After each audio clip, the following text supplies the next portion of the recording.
Hello there ladies and gents, welcome to another repair video. Today we're going to be working on yet another Xbox One X and yet another HDMI display issue. So this particular console has been sent in because it's got no display, and I'll just show you part of the ticket there.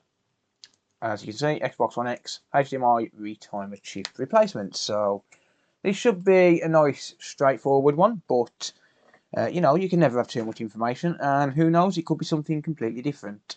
So basically, as anyone knows who watches the channel on a regular basis, I don't actually test these until I get them on the workshop, and I'm trying to make a video on pretty much everything that I work on now. So yeah, here is the next job in the queue.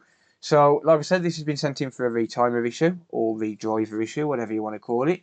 And I have taken a brief look at the HDMI port, and it does look absolutely fine.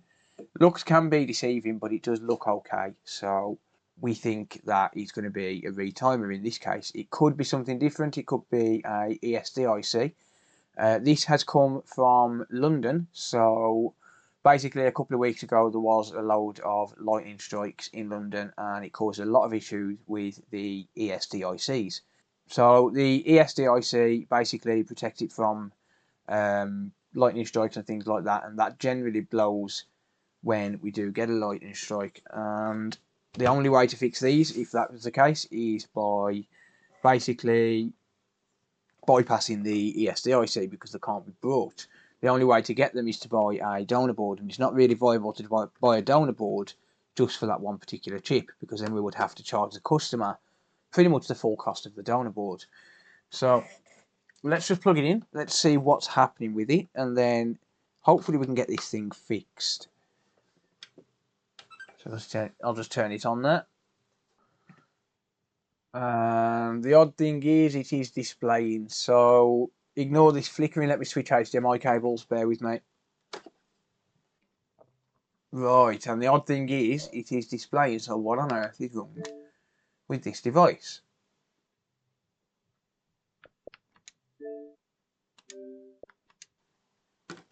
Okay, it doesn't appear to be displaying in 4K. I have just tried that on 4K. Let me try it on the main TV. So the capture card, it is a 4K capture card. It's an Elgato 4K USB capture card. It does work on 4K, but it does play up from time to time. So I'm going to plug it in directly to the TV behind me.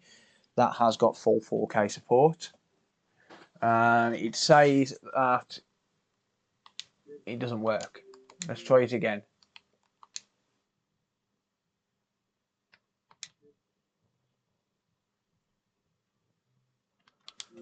And yes, it does work on 4K.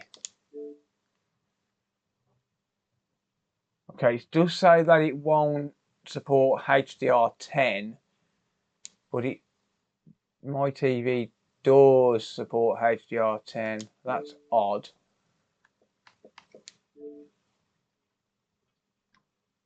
Okay, I'm going to reboot it. I'm going to restart the console and just see if it works in HDR10 then. This is odd. I might need to get some more information on this. Right, so that appears to be working. But the one thing I will say, I do have a strange feeling, because this has been sent in for a retimer issue. And look at how tethered I am there. It's because I'm too lazy to charge my wireless microphones, but never mind. So it has been sent in for a HDMI issue. Let me just give that a wiggle. No, that's fine. So maybe it does it when it's in game, which the sucky thing is I'm going to have to load a game up and leave it running, because yeah, I need to verify the issue so I know what I'm actually looking for when I get inside the console. So I'm going to have to try and load up a game and try and verify the issue. Okay, it wants me to connect to the internet. Okay, and I'm going to have to sign in as the user account that's on there as well. So that's going to suck. I don't like signing into people's accounts. So that means I'm going to have to blur everything. Lovely. we're getting flickering display. I don't think that's going to be the HDMI encoder. This is probably going to be an APU issue, and if it is, it sucks. But yeah,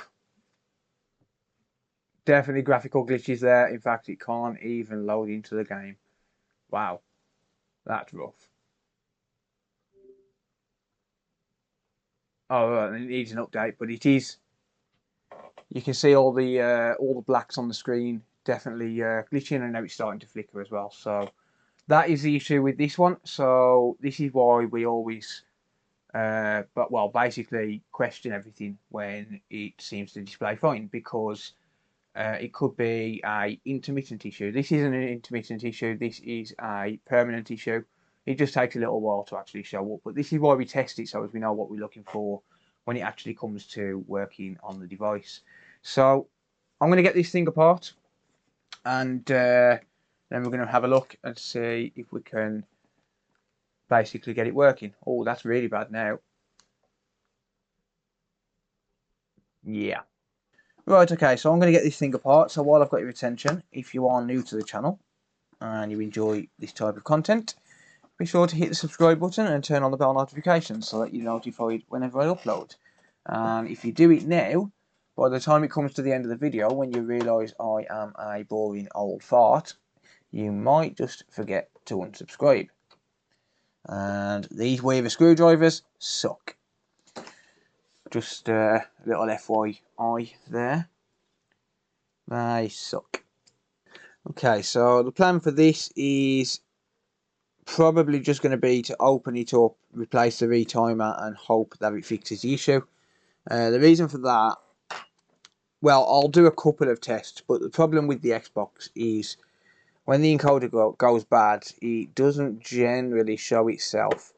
So basically, it doesn't show itself in the form of shorts unless it's the ESD IC, which is very, very doubtful in this case.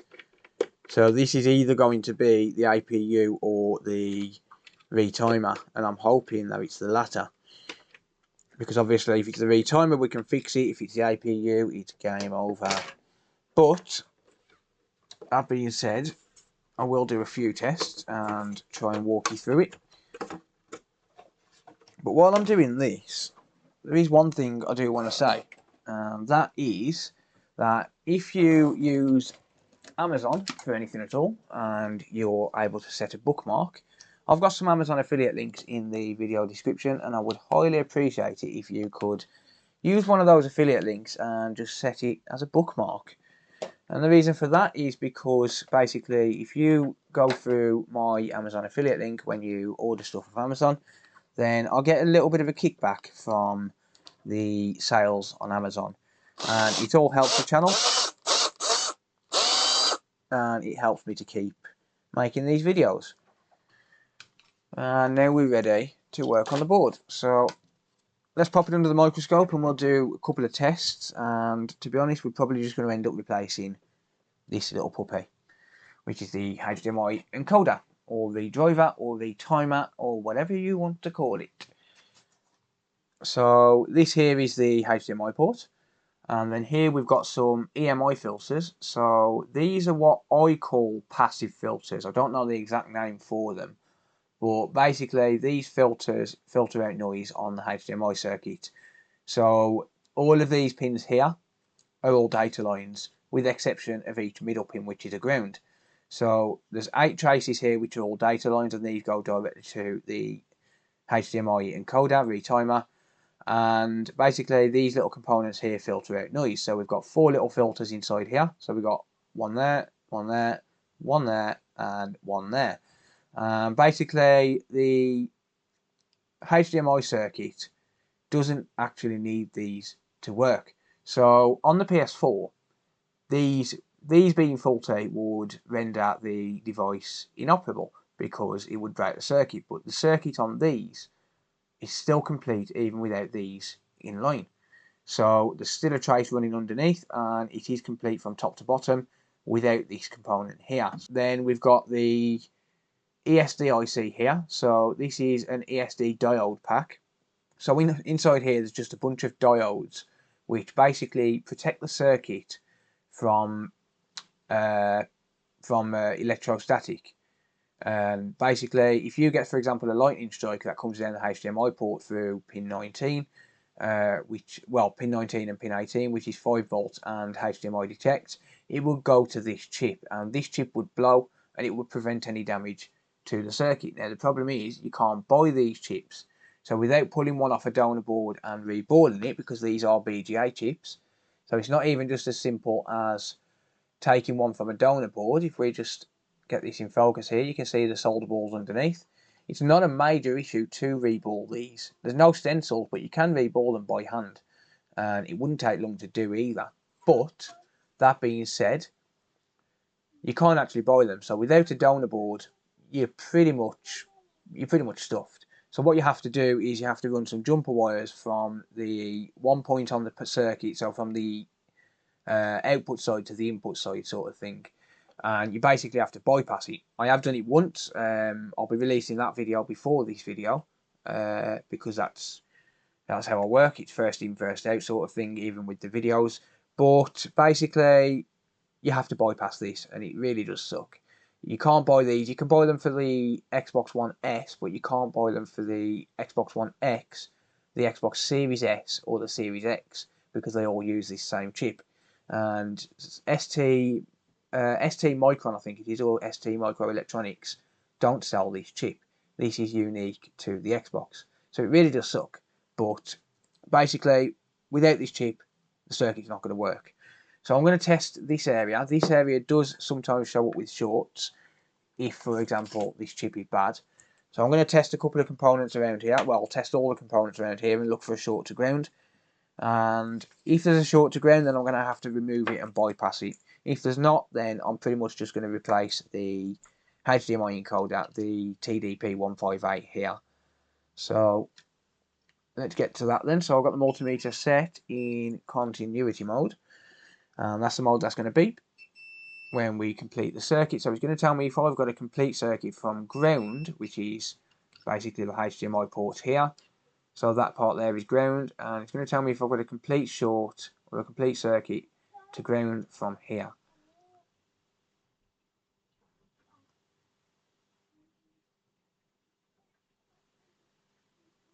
And I can't see any shorts there, which means that the chip is most likely good. Not guaranteed, but most likely it's fine.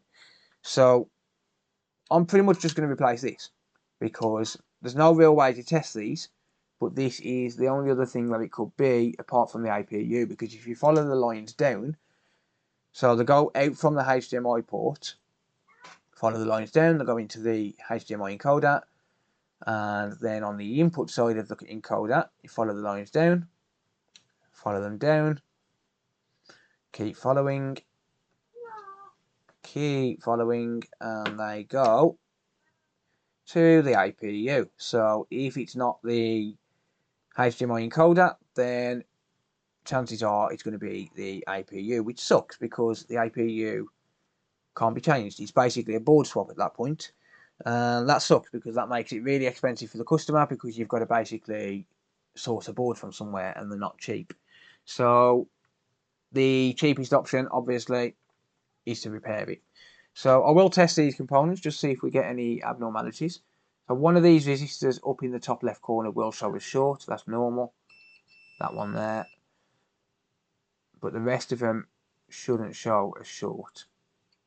So I'm only testing one cap on this line here and on this line down here, because it is all part of the same trace.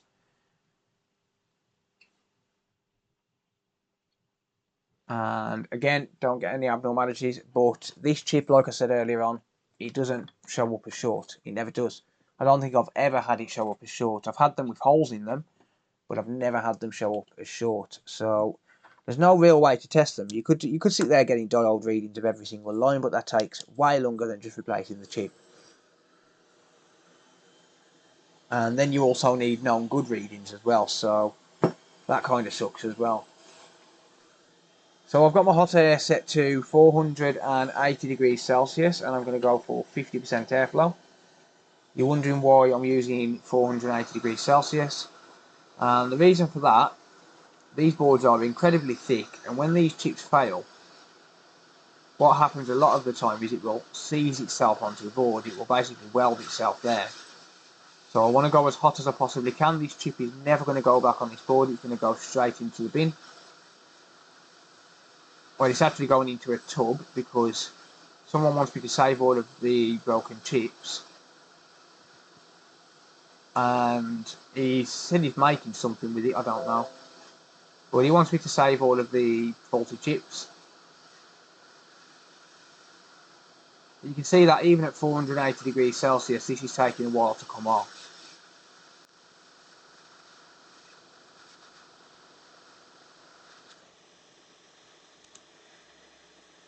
Yeah, this one's another one that's seized onto the board. So the problem with when they're seized onto the board is you need to be careful that you don't tear any pads. It does take a while to get them off. This one is starting to come now, eventually. There we go, that's more like it. So that chip is never going to go back on the board. So next I'm going to add some flux. So flux is going to help the solder to flow. There we go. And I'm going to turn my fume extractor on now. Keep myself nice and safe. And the next thing is going to be to just replace all of this with leaded solder. There we go. And now I'm going to wick it away and clean up the entire area. Give myself a nice blank canvas to start with.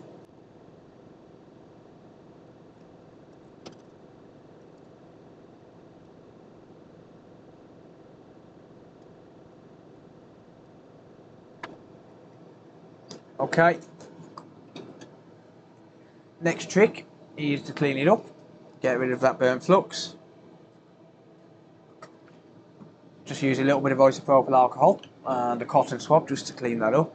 Soak up that burnt flux. We want to start fresh.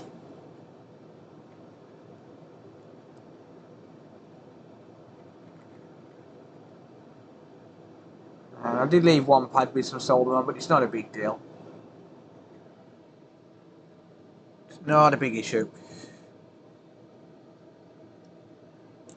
Add some more flux there, and then I'm just going to replace all of the, well, I'm going to put fresh leaded solder on now.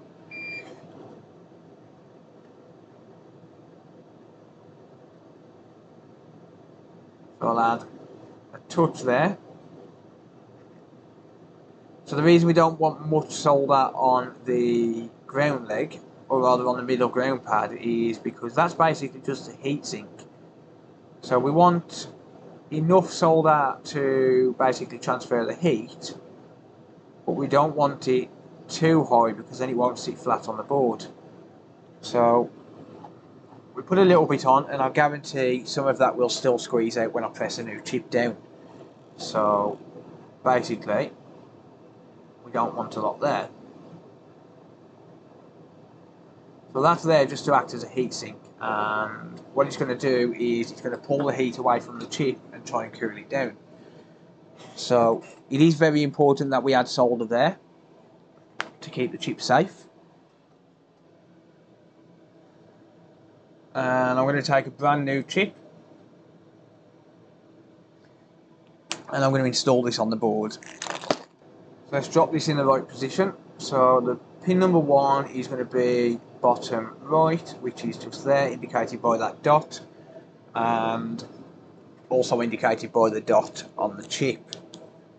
So the dot on the chip is basically there for pick and place machines, I believe, so pick and place machines know which orientation the chip is in. And I'm going to go to 460 degrees Celsius at 40% airflow now. Just going to get a little bit of heat into the board before I drop the chip down.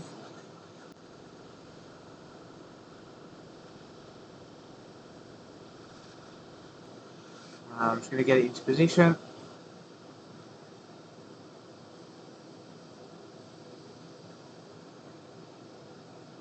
Make the chip dance, that's how we know it's centered. I'm going to let it set up for a second, and then I'm going to press down on the chip with the tweezers, just gently. press down and the chip will sit flat. So you'll see some solder screws out there. That's perfectly normal. That means that the chip is pushed down. And let's just add a touch more flux. And then I'm going to come in with the soldering iron and I'm going to solder these side pins properly. Run the soldering iron over, make sure there's enough solder on each leg.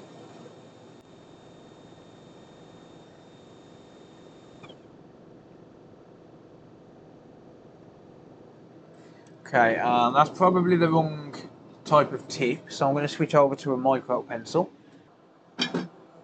With the micro pencil, I'm going to use some hot air to assist me because it can get nicely into those joints, but it can't transfer heat as well as the normal iron can.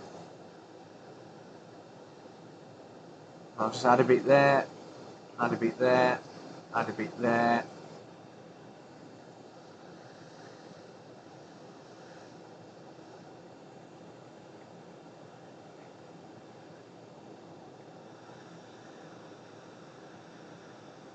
Add a bit there, and then I can just clean up.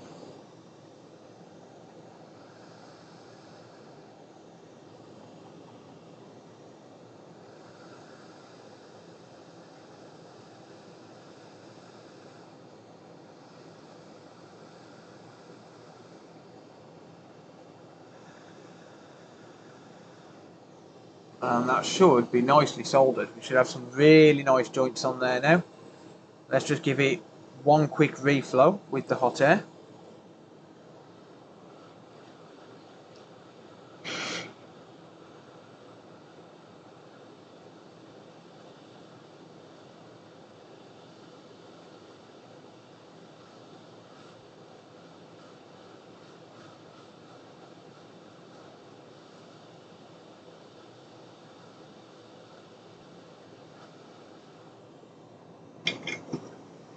And that should be good to go. So all we need to do now is just clean up. We should be ready to test it.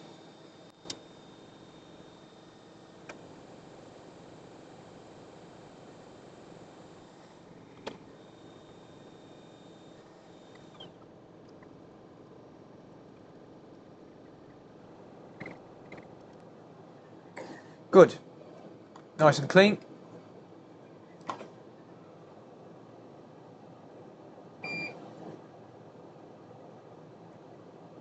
Okay, so I'm going to inspect these solder pads on an angle now, make sure that it's nicely lined up.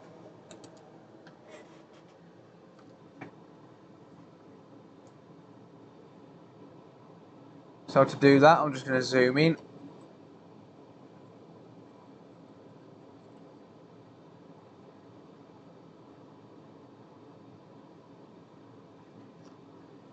And it's a little bit dark when zoomed in this level.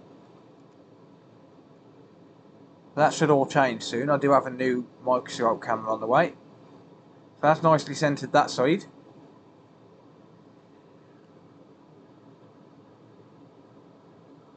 It's nicely centered that side, which means that the chip is centered. I'm just checking the joints.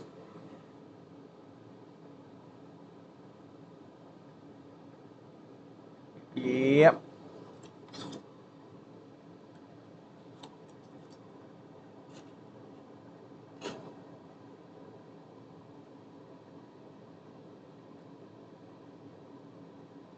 Perfect. So a little bit out of focus there, but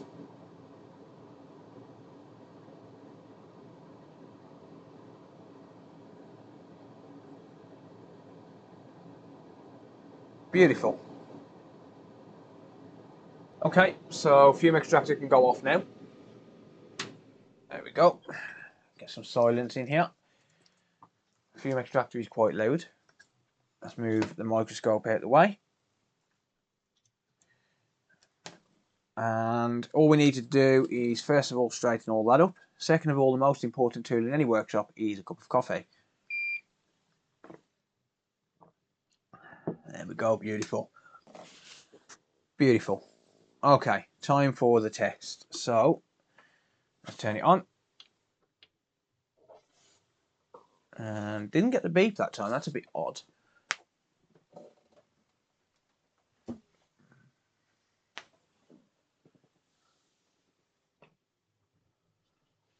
So here we have the Xbox logo there.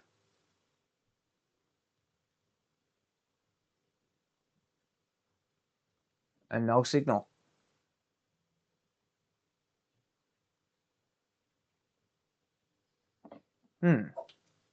Hold up.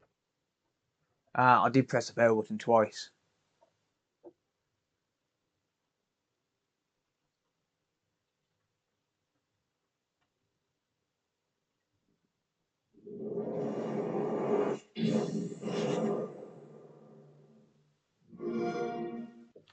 Okay, so I'm going to load up Warzone. I'm going to leave this to run for like 15 minutes. And yeah, then we'll come back to it. And of course it wants an update. Okay, well, I'm going to have to update it, but yeah, that sucks. 13 gig. I'm going to connect up through Ethernet. I do have gigabit internet, and it shouldn't take long to actually download, but yeah, I hate it when I have to update things.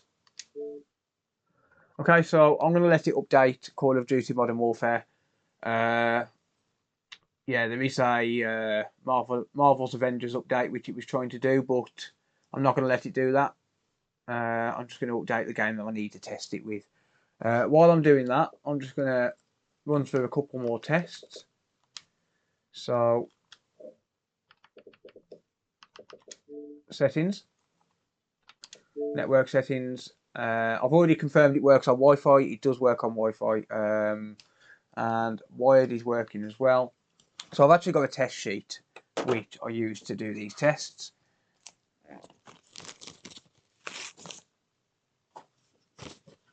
So let's run through this test sheet. So the first one is HDMI port cleaned. That is correct. I've done that. The fan is spinning. I can feel the airflow running through. Or at least I think it is. It's spinning. Yeah. Okay. Visual inspection of all the ports. They're fine. Power button works. Eject button, does that work? There's no game in there. I think the beeping has been silenced on here. Let me grab a test game.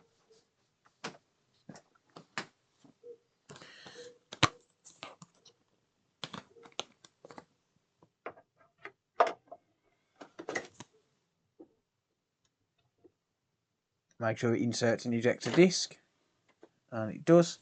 So next, let's make sure it loads a disc.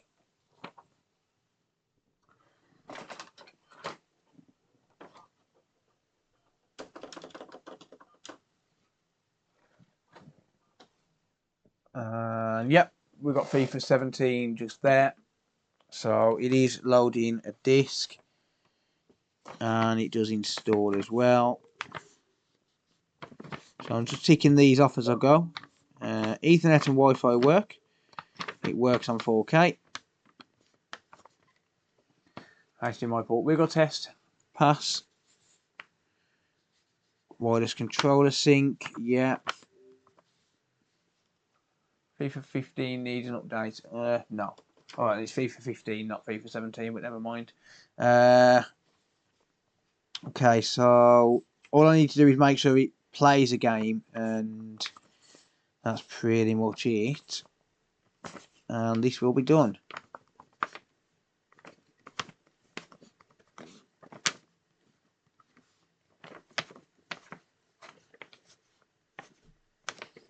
Okay, so I just need to make sure that it plays a game and that it doesn't glitch out, and then we're good to go. So I'll leave this running for 10 to 15 minutes. I'll let it do its update and things like that. And in that time, the console's obviously going to warm up, and yeah, it should be fine. But it seems to be working okay. Right, so Call of Duty is going to take absolutely forever. So I think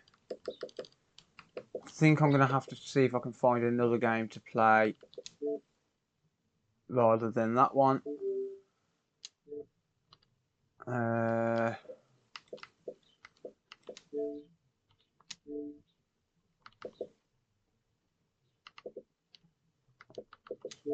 I bet this one. No.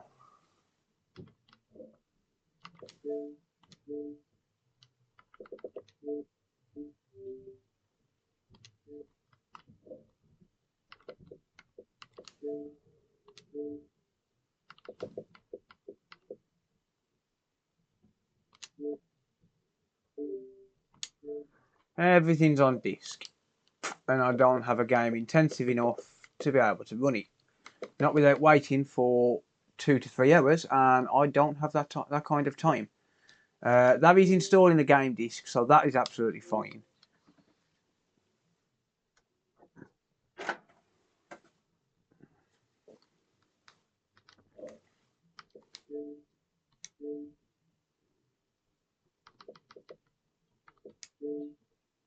But this is on an incredible slow go, and it wants 13 gig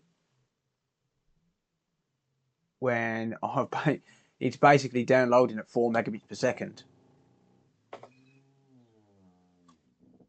which sucks. But here's the thing, it's not doing it anymore.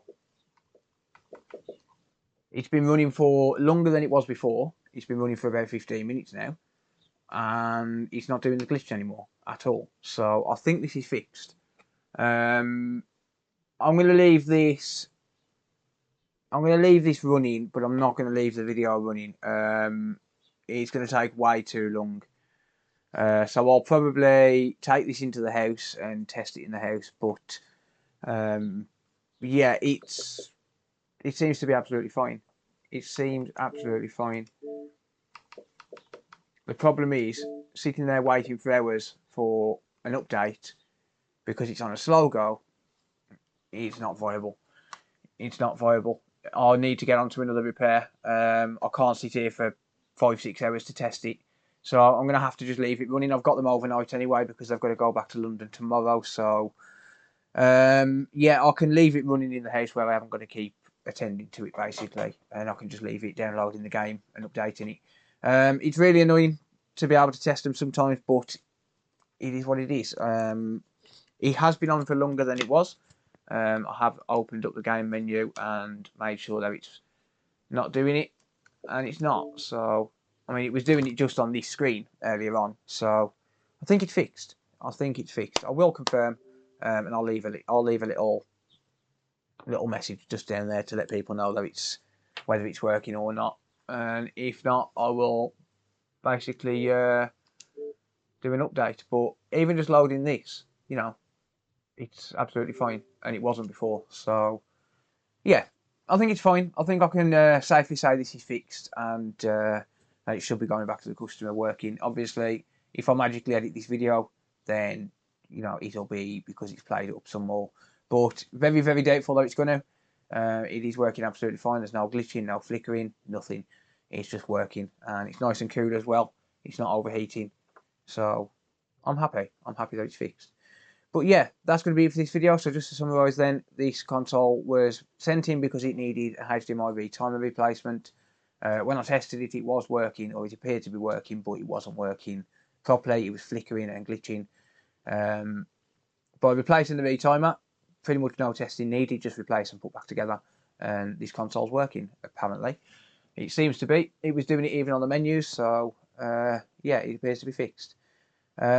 Yeah, the retimers, they cost around about £3 to £4 each, depending where you buy them from. If you want one really quick and you buy it off Amazon, you're going to pay way over the odds. But if you buy them from a place like AliExpress, then you're not going to pay that much for them. And to the UK, you get 10-day shipping on most things on AliExpress, and they cost around about £4 each when you buy them in a pack of 10. So they're not expensive. It's not an expensive repair, as long as you've already got the tools and things like that to do the job. But that's going to be it for this video. Thank you very much for watching. If you do have any comments or questions, leave them down in the comment section down below. I always appreciate feedback, and I always do my best to answer any questions that anyone might have. If you want to organise a repair, there'll be an email address in the video description. Drop me an email, I'll get back to you and arrange a repair. I'll try and give you a quote if possible. I don't just repair consoles, I do pretty much anything. So if you've got a laptop, a MacBook, a phone, a tablet, whatever, get in touch and I'll be happy to try and help. If you want to support the channel, you can do so by using the Amazon links in the video description. Or you can just set one of those links, for example, the 30-day free trial, to a bookmark. And then every time you use Amazon, I'll give a little bit of commission. And basically, even if you're an existing customer, and then basically that will help out the channel a bunch. You can also give the video a thumbs up if you enjoyed it. That helps the channel as well. Audience retention and also audience interaction really helps the channel a whole heap. And not a lot of people realise that, but it really does. So give the video a thumbs up if you enjoyed it. And you can also become a channel member by clicking on the join button down below, and a Patreon supporter as well, using the link in the video description. Or I accept direct donations if you do feel like I deserve it. I probably don't, but you know, you might think different. But anyway, that's going to be it for this video. Thank you very much for watching, and until next time, I'll see you later. Bye for now.